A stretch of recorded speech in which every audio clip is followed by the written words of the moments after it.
Hello, dear students. Myself, Dr. Rajiv Namdev, in charge automobile engineering from Sri Vaishnav Polytechnic College, Indore, welcomes you all third semester automobile engineering students in the subject BME 1. Our today's module is manufacturing processes. This is our fourth module. And topic number 1, that is introduction. Course outcome. Student will be able to explain the manufacturing process need to repair the given simple machine or automobile element. दी गई साधारण machine या automobile अवयव की मरम्मत के लिए आवश्यक निर्माण प्रक्रम का वर्णन करने में विद्यार्थी सक्षम होंगे. So, learning outcome. At the end of this class, student will be able to explain the as manufacturing processes along with their engineering application. कक्षा के अंत में पूछे गए निर्माण प्रक्रम का भी यांत्रिक के साथ वर्णन करने में विद्यार्थी सक्षम होंगे. सो रिकेप, पिछले भाग में हमने पढ़ा इंजीनियरिंग मटेरियल्स क्या होते हैं. उसमें ferrous metals, non ferrous metals और नॉन मेटल्स, लोह धातु, अलोह धातु एवं अधातुओं के बारे में जाना. अब हम जानेंगे मैन्युफैक्चरिंग प्रोसेसेस या निर्माण प्रक्रम के बारे में. तो इस भाग में इन दिस सेक्शन हम जो पढ़ेंगे वो है introduction, classification of manufacturing process, classifications of secondary manufacturing processes, selection of manufacturing processes, और उसमें फिर हम शुरुआत करेंगे कास्टिंग या ढलाई की. फिर उसमें हम ढलाई में देखेंगे ढलाई के चरण, steps of castings, pattern, mouldings and preparation, और आगे हम फिर दूसरे वीडियो में देखेंगे. इतने चैप्टर का फिर हम समरी, असाइनमेंट और पठन के सुझाव देखेंगे. Now start with the introduction. Manufacturing is derived from Latin word manufactus, which means made by hand. निर्माण लेटिन शब्द मैन्युफैक्टस से व्युत्पादित है, जिसका अर्थ हाथ से बना होता है. इन मॉडर्न कंटेक्स्ट, आधुनिक संदर्भ में यदि हम बात करें तो it involves making products from raw material by various processes using hand tools, machinery और even computers. आधुनिक संदर्भ में इसमें कच्चे माल से विभिन्न प्रक्रियाओं द्वारा हाथ, मशीन या कंप्यूटर का उपयोग करते हुए उत्पाद बनाना है. यदि आपसे इन जनरल पूछा जाता कि मैन्युफैक्चरिंग प्रोसेस से आप क्या समझते हैं निर्माण प्रक्रम से, तो उसमें एक लाइन यूजुअली बच्चे बोलते हैं कि जिसमें हम रॉ मटेरियल को फिनिश प्रोडक्ट में कन्वर्ट कर सकें. तो yes, manufacturing process are the processes, पहला वाला है इसमें, for production of merchandise for use और सेल, वाणिज्यिक वस्तु के उपयोग अथवा बेचने हेतु. जैसे हमारी कार, इसको खुद के उपयोग के लिए भी बना सकते हैं और बेचने के लिए भी, या बहुत सारे प्रोडक्ट ऐसे. या फिर दूसरा हम इसको बोल सकते हैं, it is a process in which raw material transform into finished goods, जिसमें कच्चे माल को तैयार माल में रूपांतरित किया जाता है. तो जिस प्रक्रिया के द्वारा हम कच्चे माल से या रॉ मटेरियल से फिनिश गुड पर आते हैं, उसको हम मैन्युफैक्चरिंग प्रोसेस कहते हैं. इन जनरल यही डेफिनेशन चलती है. बस मैन्युफैक्चरिंग में मैन्युफैक्टस का वर्ड जो है वो लेटिन शब्द है, हाथ से बना होता है. ये प्राचीन काल से आ रहा है, लेकिन आज के ज़माने में हम इसमें रॉ मटेरियल से जो फिनिश प्रोडक्ट लेते हैं उसमें हाथ हो या मशीन हो या इवन कंप्यूटर्स भी हों, उसके द्वारा हम कन्वर्ट करें तो उसको हम मैन्युफैक्चरिंग प्रोसेस कहते हैं. आइए आगे जाने. मैन्युफैक्चरिंग प्रोसेसेस का क्लासिफिकेशन या वर्गीकरण देखें तो ये हमारा कच्चा माल है और इससे हमें उपयोगी उत्पाद बनाना है, यूजफुल प्रोडक्ट. तो रॉ मटेरियल से यूजफुल प्रोडक्ट के लिए हमको 3 प्रकार से गुजरना पड़ता है. पहला है प्राइमरी या प्राथमिक. तो इसमें जो प्रक्रिया हम यूज़ करेंगे वो प्राइमरी मैन्युफैक्चरिंग प्रोसेस कहलाएगी. दूसरी है सेकेंडरी या द्वितीयक. इसमें हम रॉ मटेरियल जो फिनिश गुड होगा, उत्पाद होगा प्राइमरी का, उस पर फिर हम प्रोसेस करेंगे और आउटपुट जो होगा वो टर्डरी का इनपुट कहलाएगा. अब इस बात को हम डिटेल में समझते हैं. चलिए आइए. प्राइमरी में हम देखें, प्राइमरी में इट इंक्लूड्स प्रोसेसिंग ऑफ कौन कौन सी चीज़ें होती हैं कि raw biological materials like agriculture, forestry. इसमें कच्चे जैविक पदार्थ, कृषि, जंगल आदि होते हैं. यदि हम इसमें बात करें कि रॉ बायोलॉजिकल मटेरियल्स मतलब क्या होगा, इसमें आप देखेंगे कि जैसे हमारे पास खेत है और बीज है, तो खेत और बीज से खेती करके किसान जो फसल लाता है वो हमारा प्राइमरी मैन्युफैक्चरिंग प्रोसेस कहलाएगा यहाँ पर, राइट। इसी प्रकार से हम देखें कि जो एग्जॉस्टिबल रॉ मटेरियल्स हैं, जैसे कि माइनिंग एक्सट्रैक्शन ऑफ मिनरल्स है, क्रूड ऑयल है, जो समाप्त होने वाले कच्चे पदार्थ हैं, उसका यदि हम करें तो जैसे अब इसमें देखिए मैं बताता हूँ कि आप देखें सबसे पहले खनन। तो जो लोहों का अयस्क हमें मिलता है, आयरन ओर, उससे हम इनगॉट बनाते हैं, उसकी ईंटें के फॉर्म में लेते हैं, यानी उसको क्या करते हैं हम पिघलाते हैं, अशुद्धियाँ निकालते हैं और एक लोहा का हमें इनगॉट्स मिलता है। तो यहाँ पर जो प्रक्रिया होती है वो हमारी होती है प्राइमरी, यानी लोहे मतलब लौह अयस्क से लोहे को प्राप्त करना, ये हमारा क्या कहलाएगा प्राइमरी। या क्रूड ऑयल, कच्चा तेल जो हमें समुद्र से मिलता है, उससे हम जाकर के डिस्टली फ्रैक्शंस के द्वारा हम डिफरेंट नेचुरल गैस से लेकर के और फिर पेट्रोल, डीजल, कोलतार तक लेते हैं, वो हमारा जो है प्राइमरी मैन्युफैक्चरिंग प्रोसेस कहलाती है या प्राथमिक निर्माण प्रक्रम कहलाते हैं। अब यहाँ पर आपको मिला गेहूं। इस गेहूं से आटा बनाने की जो प्रक्रिया होगी वो होगी सेकेंडरी मैन्युफैक्चरिंग प्रोसेस। क्या करेंगे आप गेहूं को, इसको आटा चक्की में ले जा करके आप पीसेंगे तो बनेगा क्या, आटा। तो ये सेकेंडरी मैन्युफैक्चरिंग प्रोसेस, यानी ग्राइंडिंग क्या हो जाएगी हमारी सेकेंडरी, सेकेंडरी या द्वितीयक। और इस आटे से जब हम रोटी बना देंगे तो कंज्यूमर को क्या मिल रहा है, चपाती, तो वो होगी टर्टरी या तृतीयक, यानी रसोई में जो कार्य होगा, जो प्रक्रिया होगी वो तृतीयक कहलाएगी। ये अब हमारी कार के बारे में बात करें कि यहाँ से हमने लोह अयस्क लिया, उससे लोहा बनाया। इस लोहे के द्वारा हम विभिन्न उत्पाद, जैसे क्या हमारी कार के लिए कास्टिंग बना लें, इंजन ब्लॉक बना लें, एलॉय व्हील बना लें, बॉडी बना लें, ये बनाने की जो गियर्स बना लें, ये सब कहलाएंगे द्वितीय प्रक्रम में। और इनको जब हम असेंबल करके कार बना लें जिसका कि उपयोग हो, तो वो असेंबली लाइन्स जो होगी हमारी वो टर्टरी या तृतीयक मैन्युफैक्चरिंग प्रोसेस होगी। तो सेकेंडरी की बात करें कि ये लिंक करती है प्राइमरी और फाइनल इंडस्ट्रीज को। प्राथमिक क्या थी हमारी, लोहे से लोहा बनाना, और अब हमको पार्ट देना है ऑटोमोबाइल इंडस्ट्री को, तो वो हमारा क्या होगा, अंतिम उत्पादों को जोड़ने के बीच की कड़ी है। It improves the quality of products of primary industries so they become more suitable as input material for final production. जैसे कास्टिंग, फोर्जिंग, मशीनिंग, ये विभिन्न प्रक्रियाएं हैं, ये सेकेंडरी मैन्युफैक्चरिंग प्रोसेस कहलाती हैं। और हमारे सिलेबस में जो है हमें जो डिस्कस करना है वो सेकेंडरी मैन्युफैक्चरिंग प्रोसेस ही करना है। तो ये उत्पाद की गुणवत्ता को बेहतर करते हैं जिसमें वे अंतिम उत्पादन के लिए अधिक उपयुक्त इनपुट पदार्थ बने। उदाहरणार्थ ढलाई, फोर्जन, मशीनिंग, ये है। टेरिटरी में it covers wide range of fabricating activities for final consumption, जैसे चपाती, हमारी कार, कपड़े, टेक्सटाइल या फूड इंडस्ट्री, ये सब कहलाएंगी टेरिटरी। तो इस प्रकार से इन ब्रॉड सेंस यदि हम देखें, कच्चे माल से लेकर के फाइनल उत्पाद तक बनाने के लिए हमें 3 प्रकार के निर्माण प्रक्रमों से गुजरना पड़ता है। प्राइमरी खिसानी, सेकेंडरी आटा पीसना, और टर्टरी चपाती बनाना। तो हमारे सिलेबस में जो है वो सेकेंडरी है। अब यहाँ पर हम किसानी या लकड़ी के बारे में बात करें, जंगल से लकड़ी मिलेगी, उसको काट के लाएंगे आरा मशीन तक, तो वो प्राइमरी। आरा मशीन से लेकर के हम उसको डिफरेंट शेप्स में लेंगे तो वो सेकेंडरी। और जो हमारा कारपेंटर हमें कुर्सी, पलंग या फर्नीचर बना के देगा वो क्या हो जाएगा, टर्टरी। तो अब हम बात करेंगे इस सेकेंडरी मैन्युफैक्चरिंग प्रोसेस की। चलिए आइए अब हम सेकेंडरी में बात करें तो classification of secondary manufacturing process में हम देखें द्वितीयक निर्माण प्रक्रमों का वर्गीकरण। तो इनको हम वर्गीकृत कर सकते हैं 4 आधार पर। पहला आधार है प्रोसेस बेस्ड ऑन शेपिंग, आकार देने वाली प्रक्रियाएं। इसमें हम 2 प्रकार से दे सकते हैं। पहला है हमारा fluidity and solidification of material, यानी पदार्थ को पिघलाकर ठोस बनाना। ये हम कहाँ करते हैं, कास्टिंग में या ढलाई में, जिसको हम इसी वीडियो में और जानेंगे कैसे करते हैं।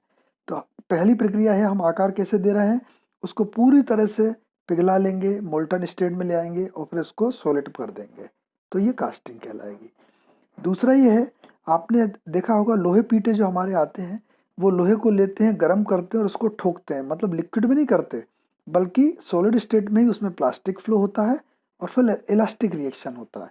तो ठोस अवस्था में प्लास्टिक प्रवाह के साथ लोचदार प्रतिक्रिया इसके दो प्रकार हैं, एक तो नॉन कटिंग, जैसे लोहे पीटे करते हैं वो क्या करते हैं, नॉन कटिंग, काटते नहीं है बल्कि उसी को चपटा कर देंगे, कोई आकार दे देंगे, तो ये कहलाती है हमारी फोर्जिंग। जो लोहे पीटे करते हैं उसको हम फोर्जिंग कहते हैं। हॉट एंड कोल्ड वर्किंग के द्वारा हम मेटल की प्लेट की थिकनेस कम करते हैं, या तो हॉट से या कोल्ड से, ये भी हमारे सिलेबस में है। प्रेस वर्किंग से हम डिफरेंट टाइप के शेप्स जैसे गिलास, कटोरी वगैरह बनाते हैं। दूसरा है हमारा कटिंग से या काट कर, तो इसमें हम मशीनों का उपयोग करते हैं, जैसे lathe machine, milling machine, drilling machine, shaper, planer. तो ये पहला जो आधार था हमारा, हम इसमें विभिन्न प्रकार के आकार दे रहे हैं। दूसरा ये होता है कि हम उसको अब ज्वाइन कर रहे हैं, दो पार्ट को आपस में ज्वाइन कर रहे हैं, संधिकरण कर रहे हैं उनका। तो इसमें जैसे बेल्डिंग, हम दो पीस को बेल्ड कर सकते हैं, सोल्डरिंग कर सकते हैं, ब्रेजिंग कर सकते हैं, रिवेट से जोड़ सकते हैं, जैसे बाल्टी बनती है वो रिवेटिंग करते हैं मेटल शीट को करके। आजकल तो खैर प्लास्टिक की आती हैं, बट लोहे की बाल्टी मिलेंगे। या दो मशीन कंपोनेंट को आपस में स्क्रू के द्वारा जोड़ते हैं। ये सब प्रोसेस कहलाती है सेकेंडरी प्रोसेस, कौन सी, जिनको हम ज्वाइन करते हैं। तीसरा ये होता है कि हम सॉलिड में ही उसके माइक्रोस्ट्रक्चर में कुछ चेंज लाते हैं, यानी पिघलाते नहीं है या लोहे पीटो जैसे हथौड़े से नहीं करते हैं, बल्कि हम इस प्रक्रिया में उसको गर्म करते हैं टेम्परेचर तक, फिर ठंडा करते हैं। इसको हम बोलते हैं हीट ट्रीटमेंट या ऊष्माउपचार। इसकी प्रक्रियाओं का नाम है एनिलिंग, नॉर्मलाइजिंग, साइनाइडिंग, एटसेट्रा। और चौथा हमारी होती है हाइब्रिड टेक्निक्स या संकर तकनीकें, जिसमें नाम है सिंटरिंग।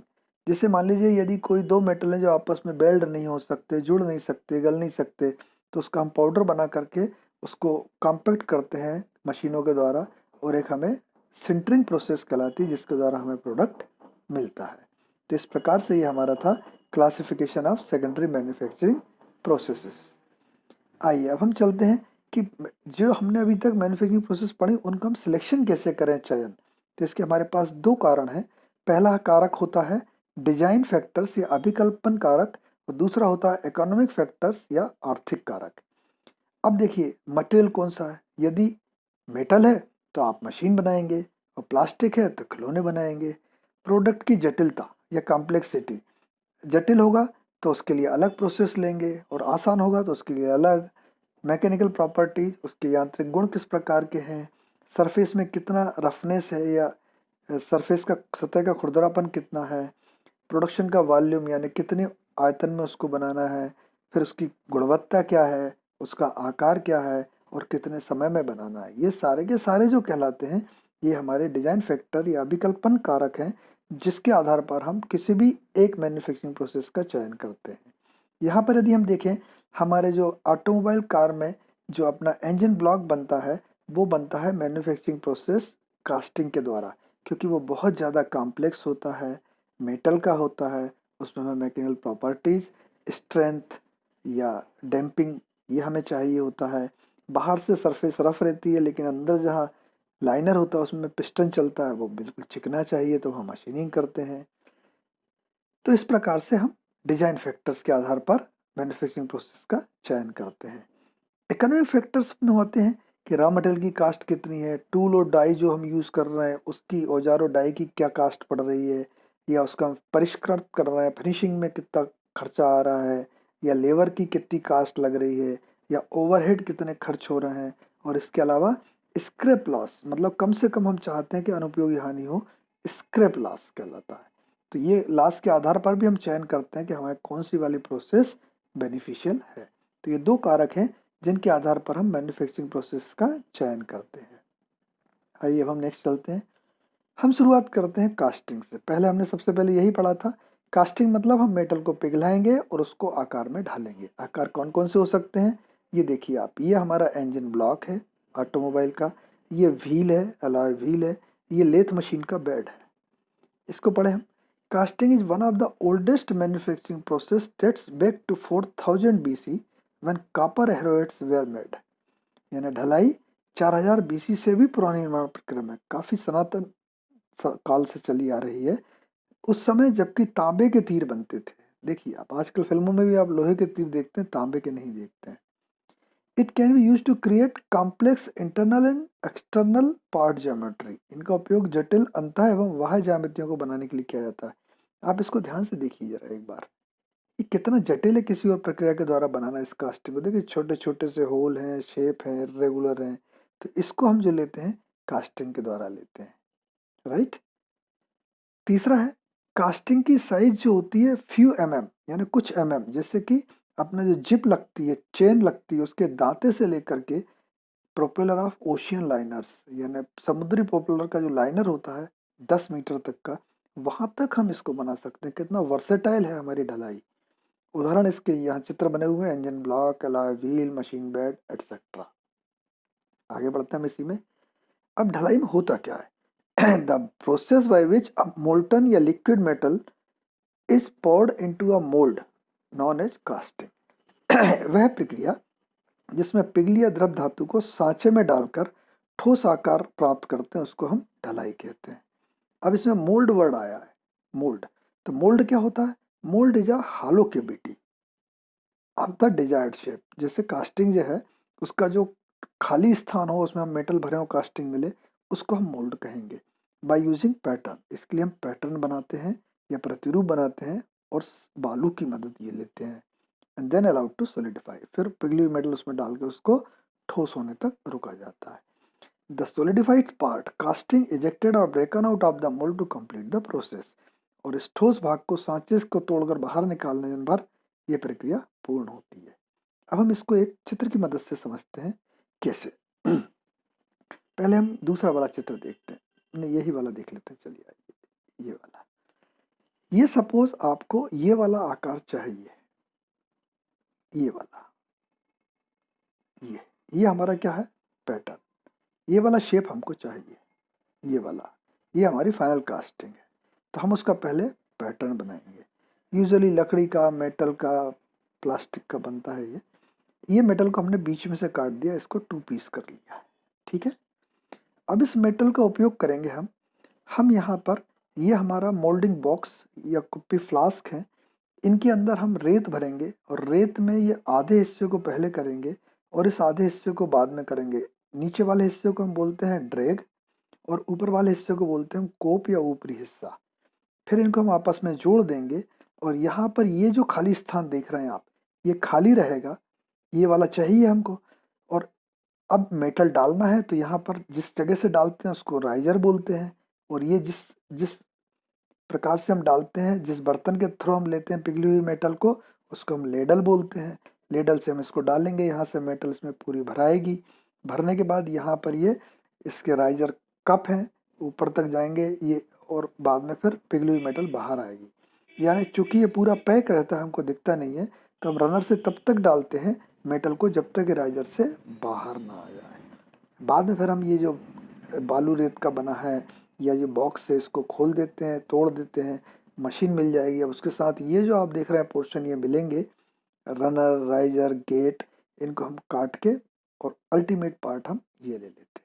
तो ये हमारी कास्टिंग की प्रक्रिया है इन शॉर्ट। इसमें अब आप देखेंगे यहाँ पर कि कास्टिंग की प्रक्रिया में अब ये जो यहाँ पर बनाने की प्रक्रिया, इसको हम थोड़ा सा गौर से देखते हैं। जो नीचे वाला हिस्सा है, जो ऊपर वाला हिस्सा है, सबसे पहले हम उसको मोल्डिंग बॉक्स, जैसे ड्राइंग टेबल होती है हमारी, वो ऐसा ही है मोल्डिंग। आप देखेंगे बोर्ड होगा, ड्राइंग बोर्ड की तरह बोर्ड होता है, इसको हम मोल्डिंग बोर्ड कहते हैं। इस पे हम ये ऊपरी वाले हिस्से को रखेंगे। शेप कैसा मिल रहा है पहले शेप देख लें। शेप हमको इस तरीके का मिल रहा है। इसके हम 2 हिस्से कर दें तो नीचे वाला ये है और ऊपर वाला ये है। तो हमने पहले ऊपर वाले को लिया और उसको ये हमने रख दिया इसके ऊपर पैटर्न, इसको हम पैटर्न कहते हैं। इसके ऊपर हमने फ्लास्क रखा जो लोहे का होता है, ऊपर से खुला हुआ, ये हमने इसके ऊपर रख दिया। अब इसके अंदर हम रेत डालेंगे, बालू को डालेंगे और उसको ठोकते जाएंगे। ये उसी प्रकार की प्रक्रिया है जैसे बच्चे जो है रेत में अपने घर बनाते हैं, कि हाथ डाल के फिर उसके ऊपर रेत जमाते हैं और बाद में हाथ को निकाल लेते हैं तो घर बन जाता है। उसी प्रकार से हम इसको ठोकेंगे और फिर इसको उल्टा कर देंगे। तो ये जो आपको डार्क वाला पोर्शन, इसको हम निकाल के बाहर कर लेंगे तो हमको ये वाला शेप मिल जाएगा। चूंकि ये ऊपर का है तो इसको हम कूप कहते हैं। अब हम नीचे वाले हिस्से को बनाते हैं। फिर से हम मोल्डिंग बॉक्स लेंगे, उसके ऊपर नीचे वाले हिस्से को रखेंगे और फिर उसमें फ्लास्क लगाएंगे, फिर उसमें रेत डालेंगे, ठोकेंगे, फिर इसको उल्टा कर देंगे और ये वाला हिस्सा निकाल देंगे। बाद में हम इन दोनों हिस्सों को आपस में जोड़ देंगे। तो ये आपने अभी वीडियो में देखा था, दोनों हिस्सों को जोड़ दिया, तो जोड़ दिया है। अब इसके अंदर चूंकि हमको मेटल डालना, ये असेंबल कर दिया हमने मोल्ड्स को। अब इसके अंदर हमको ये वाले पीस में अब मेटल डालना है, तो इसको डालने की जगह बनाना पड़ेगी। तो ये हमारा कहलाएगा रनर। यहाँ पर रनर है, देखिए बेसिन जैसा एक बना है, इसके बाद फिर रनर है, यहाँ से मेटल को डालेंगे। अब निकालना भी है मेटल, यहाँ से दिखे तो साइड में और बना देंगे, तो जो पूरा भर जाएगा। बाद में हम ये फ्लास्क को अलग अलग कर देंगे, रेत को निकाल लेंगे, तो हमको ये जो मिल जाएगा ये हमारा कास्टिंग कहलाएगी। तो इस प्रकार से ये हमारी ढलाई की प्रक्रिया है। तो ये आपने यहाँ पर देखा, इसमें बहुत सारी टर्म देखी आपने, ये डिटेल में हम आगे और देखेंगे, तो आप अभी चिंता ना करें। बट एक प्रक्रिया जो ढलाई की होती है वो ये होती है। इस ढलाई के चरण होते हैं, सबसे पहले हमको पैटर्न बनाना होता है, प्रतिरूप बनाना होता है। फिर मोल्डिंग सैंड, संचकन बालू को तैयार करना होता है। फिर मोल्ड बनाते हैं, कोर बनाते हैं, सांचा और क्रोड बनाते हैं। क्रोड को और सांचे को देखें जरा आप यहाँ पर, ये जो है यहाँ पर, ये जो खाली स्थान चाहिए हो तो उसमें हम जानबूझ करके एक रेत रख देते हैं, इसको हम कोर कहते हैं। और ये जो बना है ये हमारा मोल्ड कहलाता है, जिसमें हम डालते हैं, ठीक है। और गेट जिसके थ्रू होता है। तो मोल्ड बनाना है, मोल्ड या कोर ये रेत से ही बनते हैं, तो मोल्ड और कोर मेकिंग करेंगे। फिर मेटल को पिघलाएंगे, पिघली हुई मेटल को फिर हम मोल्ड में डालेंगे और फिर कास्टिंग को ठंडा होने देंगे। फिर कास्टिंग को ठंडा होने के बाद उसको हम बॉक्स को हिलाएंगे। फिर उसमें से जो भी रेत वगैरह चिपकी है तो उसको फेटलिंग बोलते हैं प्रोसेस, अतिशेष पदार्थ को हटाएंगे, कास्टिंग को साफ करेंगे। यदि आवश्यक है तो हम उसमें हीट ट्रीटमेंट करेंगे। फिर इसके बाद उसका निरीक्षण करेंगे कि हमारी कास्टिंग सही बनी है। फिर फिनिश करेंगे और इस तरह से हमारी फिनिश कास्टिंग तैयार हो जाएगी। इसी प्रक्रिया को हम एक डायग्राम के द्वारा देखते हैं, चार्ट के द्वारा। आइए, इस चार्ट में यदि हम देखें तो सबसे पहली चीज हमको जो है वो क्या है कि हमको रेत यूज करना है, सैंड, बालू। बालू में बाइंडर ऐड किए जाते हैं जो उसको बांध के रखते हैं बालू को, क्योंकि बालू को तो हाथ में लो तो बिखर जाती है, तो बिखरे नहीं तो उसमें बाइंडर डाला जाता है। उसके गुणों को इम्प्रूव करने के लिए योगज या एडिटिव को डाला जाता है। और यहाँ पर इन तीनों चीज़ों को मिला करके, जैसे नई वाली सैंड है, आप देख रहे हैं यहाँ से पुरानी सैंड भी है, यानी जो निकलेगी भी बाद में। तो नई सैंड और पुरानी सैंड, इन दोनों के मिक्सचर, इनको मिला करके हम बालू मिक्सचर में मिक्स करते हैं। फिर इस पर रखते हैं हम पैटर्न। पैटर्न अभी आपने देखा बॉक्स के ऊपर जिस तरह से रखते हैं, और उससे हमें मिलती है मोल्ड या कोर्स, सांचा। ये जो सांचा मोल्ड मिला हमें, सांचा मिला, यहाँ से मिल गया हमें सांचा, राइट। तो ये एक हमारा प्रोसेस हो गया कि हमने पैटर्न बनाया और उससे मोल्ड बनाया। अब इस मोल्ड में हमको मेटल डालना है पिघली हुई। तो अब उस प्रक्रिया को देखें कि पिघली हुई में एक भट्टी चाहिए। इस भट्टी में हम जिस धातु का बनाना है वो धातु होना चाहिए, ईंधन होना चाहिए उसको पिघलाने के लिए, और गालक। गालक या फ्लक्स वो चीज़ होती है, यदि आप देखें, जो अशुद्धियों को तैरती हुई ऊपर ले आती है। कभी आपने गुड़ बनते हुए देखा हो तो उसमें हम एक गालक डालते हैं, जिससे कि उसकी जो भी अशुद्धियाँ ऊपर आ जाती हैं उनको हम बाहर निकाल लेते हैं। तो या चाशनी बनाते हैं तब भी ये होता है। तो ये चीज़ों का उपयोग करते हैं हम। इसमें हम इनगॉट या अलॉय लेते हैं, या जो स्क्रैप मिलती है उसको भी डाल देते हैं। तो ये भट्टी में हम इसको पिघलाते हैं। अब ये भट्टी से पिघली हुई मेटल लाए, यहाँ से सांचा लाए, तो हमने उसमें उड़ेल दिया। उड़ेलने के बाद हमने उसको ठंडा होने दिया, कूलिंग की। कूलिंग करने के बाद जब वो ठंडी हो गई तो हमने उसको हिलाया या शेकिंग किया। शेक करने से क्या होगा, रेत अलग हो जाएगी। तो ये हम ले जाएंगे, ये रीयूज या सैंड रिक्लेमेशन, पुनः उपयोग के लिए ले जाएंगे। और जो कास्टिंग हमको मिल रही है वो बाहर आ जाएगी। अब इस कास्टिंग में हम करेंगे फेटलिंग। फेटलिंग करने से जो भी एक्सेस मेटल है, जैसे रनर राइजर या गेट की जो थी, वो हमारी स्क्रैप हो जाएगी, जिसको हम फिर से भट्टी में ले जाएंगे और फिर क्लीन करेंगे। क्लीन करने के बाद यदि आवश्यक होगा तो हम हीट ट्रीटमेंट करेंगे, अदरवाइज सीधे उसका इंस्पेक्शन करेंगे और तैयार करवाना है। तैयार करते हुए हम मेटल जो ढलाई या कास्टिंग है वो हमारी तैयार हो जाएगी। तो इस प्रकार से हमने कुछ टर्म के बारे में जाना, जैसे पैटर्न, जैसे सैंड, जैसे फर्नेस या भट्टी, फिर ये सारी प्रोसेस। इन सभी प्रोसेस का अध्ययन अब हम आगे चल करके कास्टिंग में करेंगे। आगे आते हैं हम। इसमें हमने पढ़ा था पैटर्न। पैटर्न क्या होता है? It is a replica product to be cast, यानी प्रतिरूप उत्पाद की प्रतिकृति होता है। Use to prepare the cavity in sound, यानी बालू रिक्त स्थान बनाने में होता है। Into which molten metal will be poured, जिसमें ढलाई प्रक्रिया में पिघली हुई धातु को उड़ेला जाता है। अब ये जो होते हैं पैटर्न, इनके जो मटेरियल्स होते हैं वो लकड़ी हो सकती है, धातु हो सकती है मेटल, प्लास्टिक हो सकती है, प्लास्टर ऑफ पेरिस हो सकता है, या मोम हो सकता है। लकड़ी क्यों हो सकती है?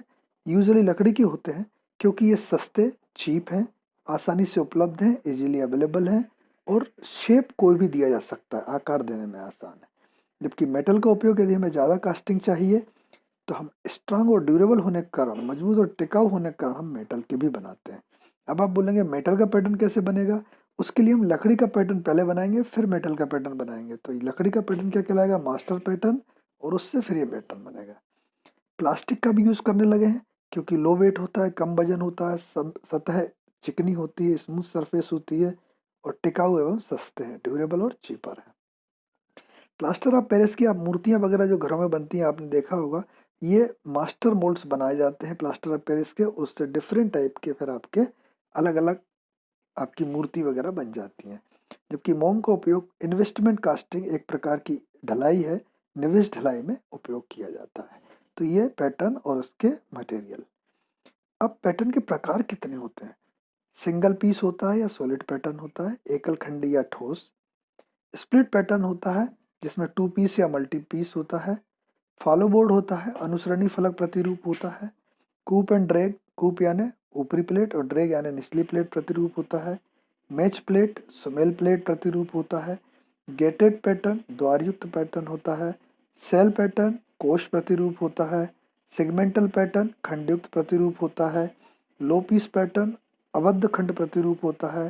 स्वीप पैटर्न, स्वीप प्रतिरूप होता है। और स्केल्टन पैटर्न या कंकाली प्रतिरूप होता है। अब इन्हीं प्रतिरूपों के हम फिगर के माध्यम से जानेंगे। सबसे पहले ये वाला, ये हमारा सिंगल पीस है। सिंगल पीस का मतलब ये हुआ कि हम इसको एक ही पीस बनाएंगे और एक ही बॉक्स का उपयोग करेंगे, तो ये हमारा सिंगल पीस है। अब मल्टी पीस में देखें, या हम मल्टी पीस में जब हम देखें या 2 पीस में देखें, तो ये हमारा जो डंबल शेप बना है, ये देखिए आप, ये डंबल शेप जो बना, निचला हिस्सा ये अपना ड्रैग है जो ब्लू कलर का है, ये कूप है, इनको मिलाएंगे, और बीच में आप ये सफ़ेद रंग का देख रहे हैं डबल पिन है, जिससे कि एक दूसरे के ऊपर हम बिल्कुल एग्जैक्टली इसको फिक्स कर सकें। तो ये 2 पीस कहलाएगा, या फिर ये 3 पीस भी हो सकता है। इसमें ये वाला हिस्सा हमारा ड्रैग है, ये वाला कूप है, और बीच वाले को हम चीक कहते हैं। इन हिस्सों को जोड़ने के लिए यहाँ पर ये डबल पिन से देखिए, इनके बीच में ये पिन लगी है, ये खाली स्थान है, ये पिन लगी है, ये खाली स्थान है। बाद में हम इन तीनों को जोड़ देंगे, यानी इसमें 3 फ्लास्क यूज होंगे। स्वीप पैटर्न देखिए, ये रेत भरी हुई है, और ये हमारी इस आकार की झाड़ू है, जिस आकार का हमारा होता है। यदि हम स्पिंडल लगा करके और इस झाड़ू को चारों तरफ घुमा दें, तो ये देखिए लाल रंग का हमें खाली स्थान मिल जाएगा। तो ये हम झाड़ू के यूज कर रहे हैं, इसलिए स्वीप पैटर्न है। स्केल्टन, बड़े बड़े शेप जब बनाना हो तो इतना बड़ा पैटर्न बनाना आसान नहीं है, तो हम ये लकड़ियों का ढांचा टाइप जो है वो बना देते हैं, और इससे हम पैटर्न बनाते हैं। गेटेड, यदि छोटी छोटी कास्टिंग बहुत सारी चाहिए हो, तो हम इनको क्या करते हैं, एक तरफ से मेटल डालते हैं, ये हमारा गेट हो जाता है, और डिफरेंट टाइप, जैसे नहर में पानी जाता है और तरह तरह जगह खेतों में पहुंचाते हैं, इस तरह से हम इसमें डालते हैं, इसको हम गेटेड कहते हैं। इसके बाद हम देखें शेल, पर्टिकुलर कोई हमें शेल चाहिए हो, कोश चाहिए हो, तो हम इस तरह की कास्टिंग का उपयोग करते हैं। ये हमारा कहलाता है सेगमेंटल, जिससे व्हील बनाते हैं, इस तरह से छोटे छोटे हिस्से ले हम इसको पकड़ें, और छोटे छोटे हिस्सों को हम ऐसे घुमाते जाएं तो हमारा पूरा गोल बन जाएगा। तो ये हमारा लकड़ी का व्हील देखा हो, या बड़े बड़े व्हील बनाना हो तो ये होंगे। इसके बाद आप देखें फॉलो बोर्ड, इसका प्रयोग तब होता है, ये बोर्ड जो है, मोल्डिंग बोर्ड जो है, ये इसी शेप का बनाया हुआ है पूरा जो दिख रहा है। यदि कोई पतला हो और टिपिकल शेप हो, जिससे ये पतली सी कास्टिंग बनाना हो, तो ये पैटर्न की शीट बना के हम इसके ऊपर रख देते हैं और ठोक देते हैं, तो ये हमारा पैटर्न हो जाता है, और इस पर हम रेत भर देते हैं, फिर इसको अलग कर देते हैं, तो ये खाली स्थान जो पतला होता है, इस पर हमारा जो है मेटल फिल हो जाती है। कूप एंड ड्रैग की बात करें, तो हमारा ये निचला हिस्सा जो है वो हमारा ड्रैग कहलाता है, ऊपर वाला कूप कहलाता है, मिलाते हैं, बना लेते हैं। लूज पीस, यदि इस तरह का हमें टिपिकल चाहिए तो हम इसको एक पीस ये बनाएंगे पैटर्न का, दूसरा बनाएंगे, तीसरा ये वाला बनाएंगे, तो इस तरह से हमें डॉप्टिल शेप मिल जाता है। मैच प्लेट देखें, एक ही प्लेट में एक हिस्सा ये है, दूसरी तरफ ये है, इनको हम आपस में देख लें, इस प्लेट पर रख के बनाएंगे तो कूप पोर्शन बन जाएगा, इधर रखेंगे तो ड्रैग बन जाएगा, तो सेम प्लेट पर ये बन जाता है। ये जब मशीन से करते हैं कास्टिंग, तब मैच प्लेट जो कि सिमेट्रिकल हो उनके उपयोग में लाते हैं। तो इस प्रकार से हमारे ये प्रतिरूप के प्रकार हैं। अब प्रतिरूप के प्रकार के बाद हम देखें कि इसमें कुछ हम अलाउंस देते हैं, अधिदेय देते हैं या अलाउंस। देखिए, सबसे पहले देखिए आप कि यदि मान लीजिएगा कि हमें पीस बनने के बाद उसकी मशीनिंग करना हो, तो ये यदि हमारी ये वाला फाइनल शेप है अंदर वाला, तो हमको इतना बड़ा, जो बाहर वाला है ये हमको इतना बड़ा बनाना पड़ेगा, तो ये इतना एक्स्ट्रा बनाना पड़ेगा, यानी पैटर्न इतना बड़ा बनाना पड़ेगा जिससे हम जब मशीनिंग करें तो हमें अंदर वाली डायमेंशन मिल जाए। तो ये कहलाता है मशीनिंग अलाउंस। जब हम कहीं पर मशीनिंग करना हो, कास्टिंग में केवल मशीनिंग कहाँ की जाती है, लाइनर में या बाल्ब की सीट में, तो केवल उतने पोर्शन में बड़ा बनता है, बाकी एज इट इज रहता है। श्रिंकेज, श्रिंकेज में क्या होता है कि जब हम मेटल को लेते हैं तो मेटल जब ठंडी होती है तो वो सिकुड़ जाती है, संकुचित हो जाती है, तो इसको हम श्रिंकेज या कॉन्ट्रैक्शन अलाउंस बोलते हैं। तो यहाँ पर हम क्या करते हैं कि पैटर्न जो है हम खालिस्तान जो है वो ज़्यादा लेंगे, जिससे जब वो सिकड़े तो हमको रेडीमेड ये मिल जाए। यानी ये भी, इसके लिए भी हमको बड़ा बनाना पड़ेगा मशीनिंग के लिए, श्रिंकेज अलाउंस को भी लेना पड़ेगा, पैटर्न कितना बड़ा बनेगा। अब इधर पर देखिए आप, ड्राफ्ट। ड्राफ्ट में क्या है कि हम जब निकालते हैं किसी पैटर्न को तो वो सीधा नहीं निकलता है, बल्कि उसको हम थोड़ा सा तिरछा कर देते हैं जिससे वो ऊपर आने में आसानी हो। उसको ड्राफ्ट या रैपिंग अलाउंस कहते हैं। ड्राफ्ट से ये जगह बढ़ जाती है, इसलिए इसको इतना छोटा बनाया जाता है कि जब हम इसको करें तो ये बाहर आ जाए। ड्राफ्ट अलाउंस है ये। यहाँ पर रैपिंग अलाउंस या शेकिंग अलाउंस ये नेगेटिव होता है। शेकिंग अलाउंस क्या होता है कि हम इसको निकालते हैं, थोड़ा ठोकते हैं जिससे कि हमारी रेत इसको छोड़ दे, जो बालू है, तो ये स्पेस बढ़ जाता है, तो इतना छोटा हमको पैटर्न बनना पड़ेगा। तो नेगेटिव केवल शेकिंग वाला रहता है, बाकी ये वाले जो रहते हैं वो पॉजिटिव होते हैं, यानी बड़े बनाए जाते हैं पैटर्न, ये वाले छोटे बनाए जाते हैं। और डिस्टॉर्शन कि यदि ये आई शेप चाहिए और यदि ये इस तरीके का आ गया तो ये हमारा डिस्टॉर्ट हो गया, तो ऐसा ना हो इसके लिए हम प्रॉपर केयर करते हैं, इसको हम डिस्टॉर्शन अलाउंस कहते हैं। तो इस प्रकार से पैटर्न बनाने में हम 5 तरह के अलाउंस का उपयोग करते हैं। मशीनिंग अलाउंस, मशीनी अधिदेय, श्रिंकेज मशीन अलाउंस क्यों, क्योंकि हमको उसको सतह को चिकना करना है, बाद में मशीनिंग करना है। श्रिंकेज, मेटल जो है सिकुड़ते हैं ठंडा होने पर, तो उतना बड़ा बनाना पड़ेगा। रेपिंग, थपथपाना, या ये है आपका, यहाँ पर रेपिंग है, थपथपाने से ये बढ़ जाता है तो इसलिए इसका नेगेटिव होता है। टेपर्ड इजी विड्रॉल, मतलब जो बॉक्स से उससे हम पैटर्न को बाहर निकालेंगे तो ठोकना पड़ता है, तो आसानी से निकल आए तो टेपर अलाउंस है। और डिस्टॉर्शन अलाउंस उसके शेप को प्रॉपर बनाए रखने के लिए। तो ये हमारा पैटर्न मेकिंग अलाउंस था। तो इस प्रकार से हमारा पैटर्न कंप्लीट होता है। हमने पैटर्न की डेफिनेशन जानी, उसके प्रकार जाने, और उसमें कौन कौन से अलाउंस दिए जाते हैं इनके बारे में जाना। अब हमारी दूसरी चीज़ आती है मोल्डिंग सैंड, संचकन बालू। अब इसकी तैयारी कैसे करते हैं? ये मोल्डिंग सैंड ऐसा नहीं है कि अपन रेत लाए और सीधा डाल दिया, इसको तैयार किया जाता है। सबसे पहले इसमें मिक्सिंग की जाती है सैंड की। मिक्सिंग यानी एक से ज़्यादा चीज़ें तभी तो मिक्स करेंगे। दूसरा होता है टेम्परिंग की जाती है इसकी, और तीसरा होता है कंडीशनिंग। तो ये 3 प्रक्रियाओं में देखिए, पहली प्रक्रिया मिक्सिंग में क्या होता है कि यदि आपको 1 टन कास्टिंग चाहिए तो 4 से 5 क्यूबिक मीटर बालू की आवश्यकता होती है। आप सभी देखिए, एक ट्रैक्टर ट्रॉली में 2 क्यूबिक मीटर आती है, यानी कि 2 से ढाई ट्रॉली आपको चाहिए पड़ेगी रेत 1 टन कास्टिंग की।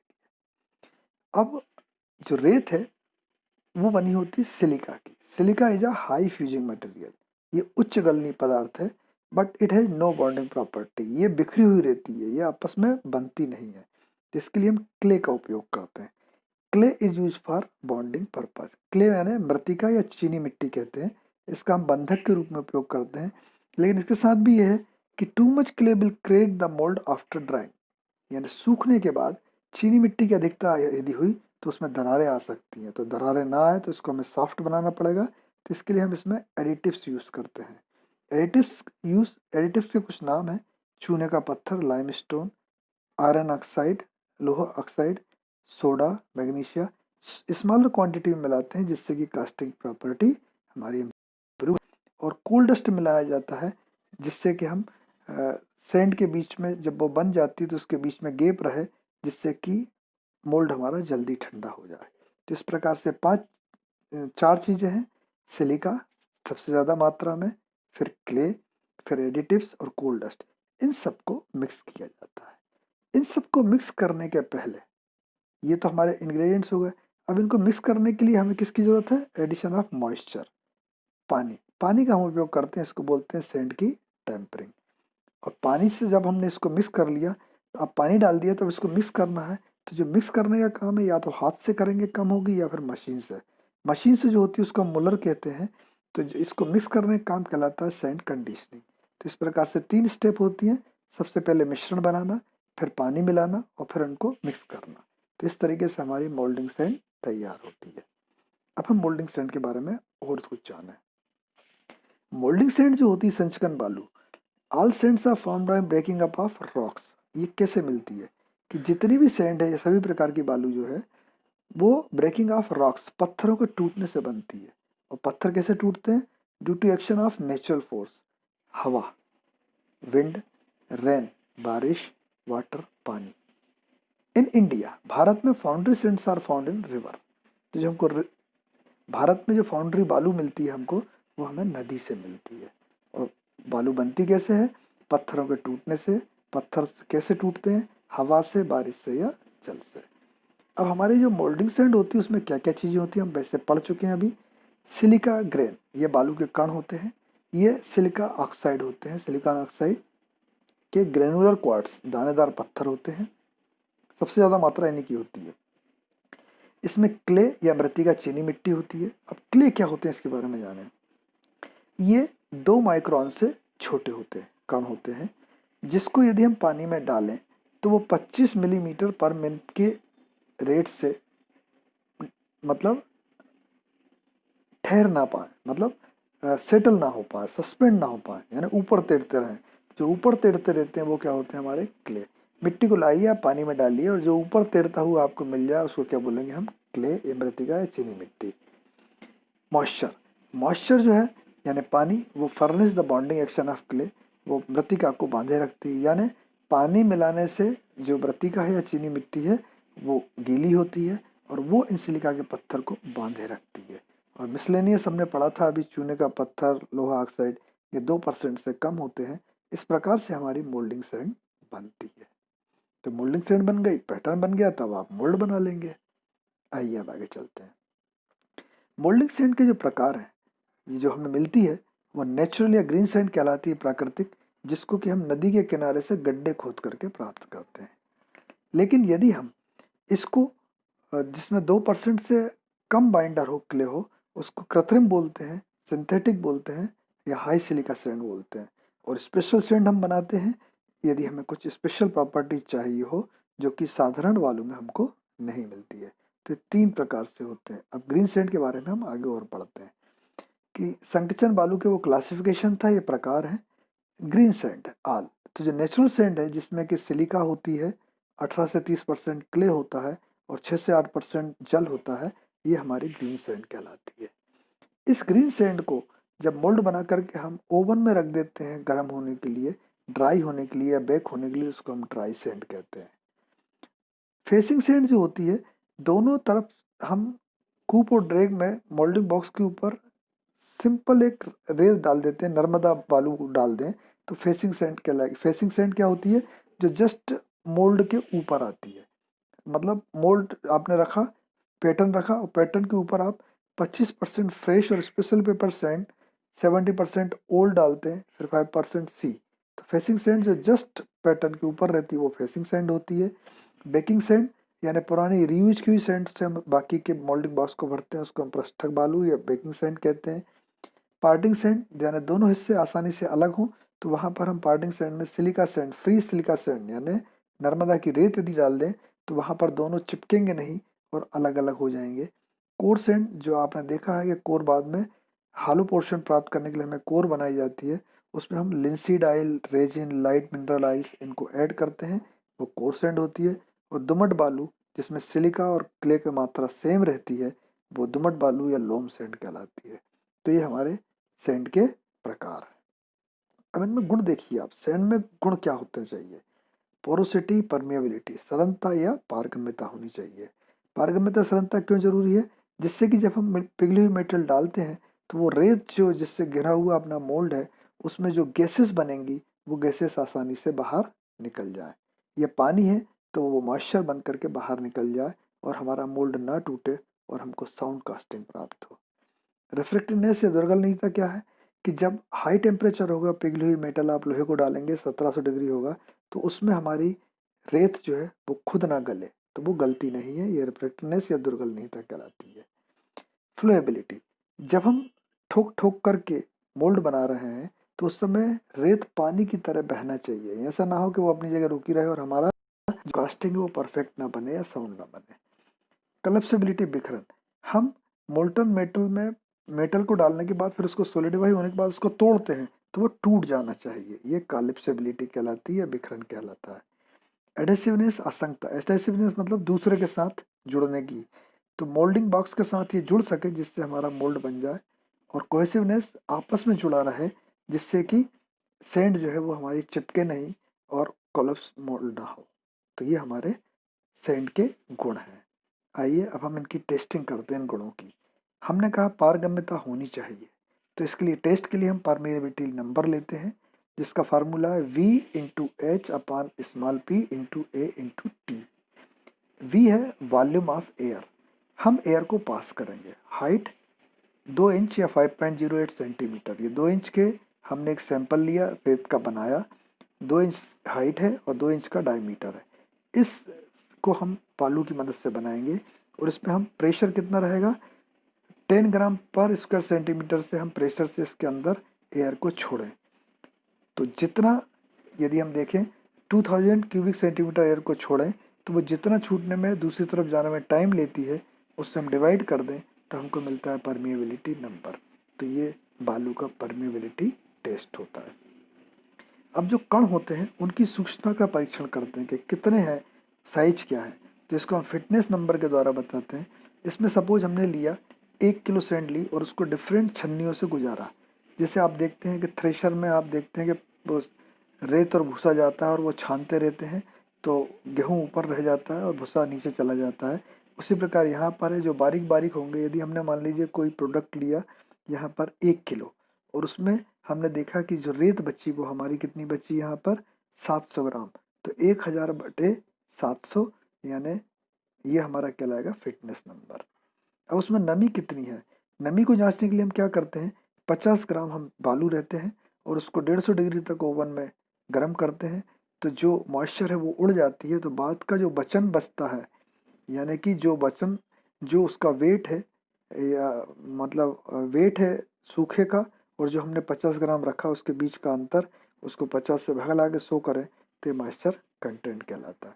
क्ले कंटेंट या मृतिकांश परीक्षण के लिए हम यही है कि उसको पानी में डालते हैं और 25 पर मिनट की रेट से जो सेटल हो जाता है वो नीचे आ जाता है, जो ऊपर तैरता रहता है वो हमारा क्ले होता है। कंप्रेसिव स्ट्रेंथ टेस्ट के लिए हम यूनिवर्सल टेस्टिंग मशीन लेते हैं और मोल्ड और हार्डनेस टेस्ट के लिए हम ब्रेनल हार्डनेस, रॉकवेल या विकर्स हार्डनेस का यूज़ करते हैं। तो इस तरीके से हम जो मोल्डिंग सेंट है उसकी प्रॉपर्टीज़ हैं उसको भी टेस्ट करते हैं। तो चूंकि ये चैप्टर काफ़ी लंबा है, हम इसी को आगे नेक्स्ट वीडियो में कंटिन्यू करेंगे। मोल्डिंग सेंट और पैटर्न हम पढ़ चुके हैं, अब आगे हम कास्टिंग के बारे में जानेंगे। तो अभी आज के लिए हम इस वीडियो को यहाँ पर समाप्त करते हैं। तो हमने ये देखा कि हमने इंट्रोडक्शन में जानना मैन्युफैक्चरिंग प्रोसेस क्या होती है, मैन्युफैक्चरिंग प्रोसेसेस का हमने वर्गीकरण देखा, उसमें भी फिर सेकेंडरी मैन्युफैक्चरिंग प्रोसेस का भी वर्गीकरण देखा और इनका हमने चयन करने के 2 कारक पढ़े, डिजाइन और इकोनॉमी। फिर हमने कास्टिंग के बारे में, पहली मैन्युफैक्चरिंग प्रोसेस कास्टिंग के बारे में जानना शुरू किया, उसके क्या चरण हैं, उसका डायग्राम भी देखा। फिर पैटर्न के बारे में हमने टाइप्स ऑफ पैटर्न या पैटर्न मेकिंग अलाउंस क्या होते हैं ये भी जाना। फिर मोल्डिंग एंड प्रिपरेशन में हमने संचकन बालू की क्या होती है, इसका वर्गीकरण क्या है, कितने प्रकार हैं, प्रॉपर्टीज़ क्या है और टेस्टिंग क्या है। तो इस प्रकार से हमने आज की वीडियो में इन सबको जाना। अब इसके बेस पर आप कुछ प्रश्नों के उत्तर अपनी कॉपी में लिख सकते हैं कि what do mean by manufacturing process, classify them. तो आप इनमें निर्माण प्रक्रम से क्या समझते हैं और उनको कैसे वर्गीकृत, तो कैसे प्राइमरी, सेकेंडरी और Tartary. Classify secondary manufacturing processes, तो इसको अपने 4 आधार पर किया है, on the basis of shape, joining, heat treatment और हाइब्रिड टेक्निक्स। और कौन कौन से फैक्टर्स लेते हैं हम, तो वो हमने देखे थे डिजाइन और इकोनॉमी। फिर कास्टिंग को हमने डिफाइन करना है आपको, उसकी वेरियस स्टेप्स जो हैं हमने डायग्राम के द्वारा भी बताई हैं और लिखा हुआ भी है। फिर इसके बाद टाइप्स ऑफ पैटर्न कितने होते हैं ये भी डायग्राम में बताया है, और पैटर्न मेकिंग अलाउंसेस 5 प्रकार के होते हैं। और मोल्डिंग सेंट पर आप शॉर्ट नोट लिख सकते हैं, जिसमें आप मोल्डिंग सेंट क्या है, उसकी प्रॉपर्टीज़ क्या है, उसकी टेस्टिंग क्या है, उसके क्या क्या इंग्रेडिएंट्स हैं, इनके बारे में आप लिख सकते हैं। So this is all about our today's class. Thank you very much for watch. हाँ, इसके पहले आप देखें तो आपको कहाँ से पढ़ने के लिए मटेरियल मिल सकता है। ये बुक्स की लिस्ट है, लिंडवर्क, हजरा चौधरी, दलेला, पी.एन. राव, आर.के. जैन, ये सब इंग्लिश में है, जबकि हिंदी में आपको निर्माण प्रक्रम पी.एन. बीजीवर्गीय के नाम से दीपक प्रकाशन के द्वारा जो प्रकाशित किताब है उससे मिल सकता है। So this is all about our today's class. Thank you very much for watching this video. Thank you.